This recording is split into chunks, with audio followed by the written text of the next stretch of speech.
নজর রাখবো পরবর্তী সংবাদে। বাংলাদেশে চলমান অস্থিরতা আজ যেন থামার নাম নেই এবং এই অস্থিরতাকে কেন্দ্র করে এবার গর্জে উঠেছেন সাংবাদিক, গর্জে উঠেছেন আগরতলার প্রেস ক্লাবের সদস্যরা। এবং তারই মধ্যে বাংলাদেশে শুধুমাত্র যে সংখ্যালঘুদের আক্রমণ হচ্ছে তা কিন্তু নয়, এবার সাংবাদিকদের উপরও চলছে ক্রমাগত আক্রমণ, ক্রমাগত হত্যার প্রতিবাদ। আর সেই প্রতিবাদে আজ সামিল হয়েছে আগরতলা প্রেস ক্লাব এবং প্রেস ক্লাবের উদ্যোগে একটি বিক্ষোভ প্রদর্শন করা হয়েছে। কি বলছেন আগরতলা প্রেস ক্লাবের সভাপতি, শুনুন।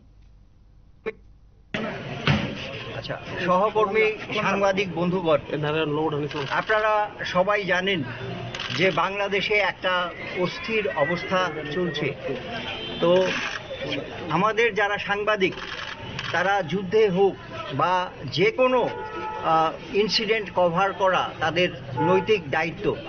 তো বাংলাদেশে যখন এই রকম অস্থির পরিস্থিতি চলছে তখন সাংবাদিকরা সেখানে কভার করতে গেলে বিভিন্ন সময়ে তাদের উপর নানাভাবে অত্যাচার নামিয়ে আনা হয়েছে এবং যারা এই ষড়যন্ত্র করছে তারা 5 জন সাংবাদিককে হত্যা করেছে এবং 100 জনের ওপর সাংবাদিককে আহত করেছে।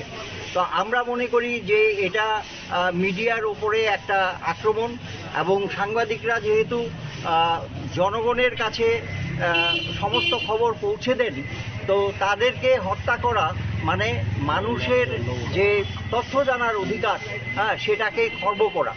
তো আমাদের পার্শ্ববর্তী দেশে এই রকম ঘটনা ঘটছে এবং আগরতলা প্রেস ক্লাবের সদস্যরা এর তীব্র প্রতিবাদ করছে এবং এই ঘটনার প্রতিবাদে আজকে আমরা একটা বিক্ষোভ সমাবেশ এখানে করছি এবং আমরা দাবি তুলছি যে যারা সাংবাদিকদেরকে হত্যা করেছে তাদের আমরা বিচার চাই এবং অবিলম্বে সাংবাদিকদের উপর যে অত্যাচার চলছে সেটা বন্ধ করতে হবে।